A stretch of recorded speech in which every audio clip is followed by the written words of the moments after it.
Three,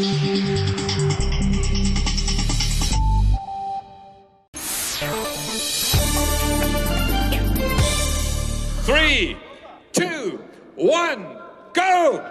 This is the start of the 27th Shell Eco-Marathon 2011, and we all are here now. Go, go, go, go, go, go, go! It's all go for the 27th Shell Eco-Marathon. For 3 days, over 180 teams will be trying to cover the most ground on only 1 liter of gasoline, while recording the lowest emissions possible.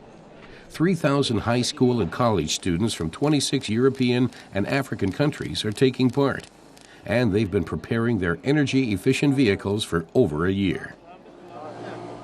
Teams can enter one of 2 categories: urban concept, in which the design must include practical features and be fit for road use, or the prototype category, where the teams can let their creativity run wild.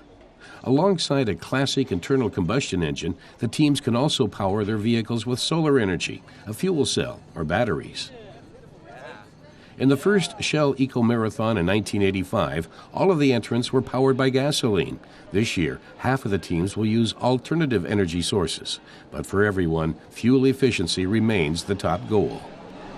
Peter Blauhof from Shell says the Eco-Marathon is an important part of the company's smart mobility strategy, which attempts to reduce consumption by using fuel more efficiently. It's hoped that the Eco-Marathon can help motivate young people to develop creative means of transport for the future.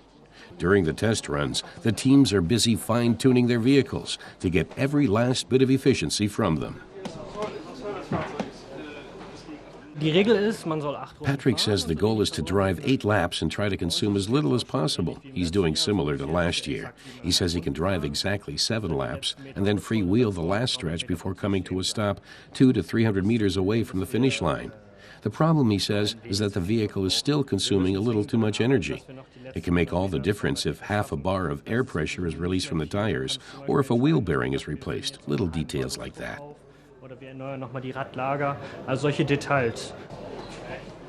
For the team from Hamburg, hydrogen is the fuel of the future. Other teams think electric power is the way to go.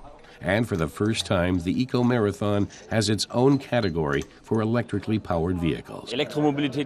Shell's Wolfgang Warnecke says electric power is very important for the engines of the future. He says it's especially suited for city driving, for short distances, and in small vehicles. That's definitely its optimal application.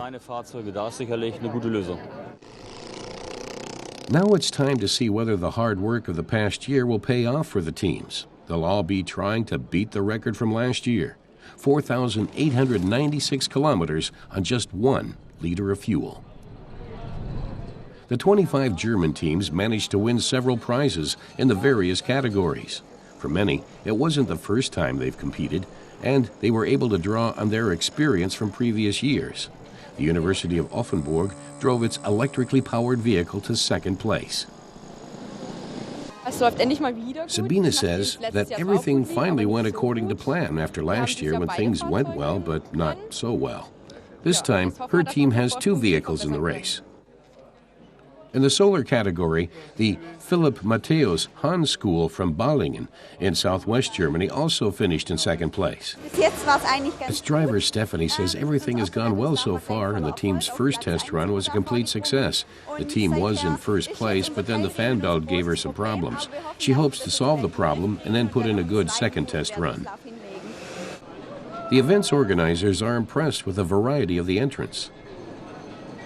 Wolfgang Warnecke from Shell says the spirit of the young people and the innovative ideas they have come up with is really great.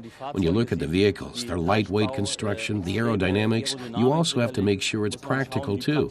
And he's impressed with the motors. He's seen gasoline engines, diesel engines, fuel cells, hydrogen motors, and electrically powered vehicles like this one here. Having witnessed several new records, the 27th Shell Eco-Marathon comes to a close. Over 3 days, 3,000 students from Europe and Africa have battled to build the most efficient vehicle. And they've managed to cover 5,000 kilometers with 1 liter of fuel, surpassing the record from the previous year by 14 kilometers. it was solar and battery power vehicles that came out on top.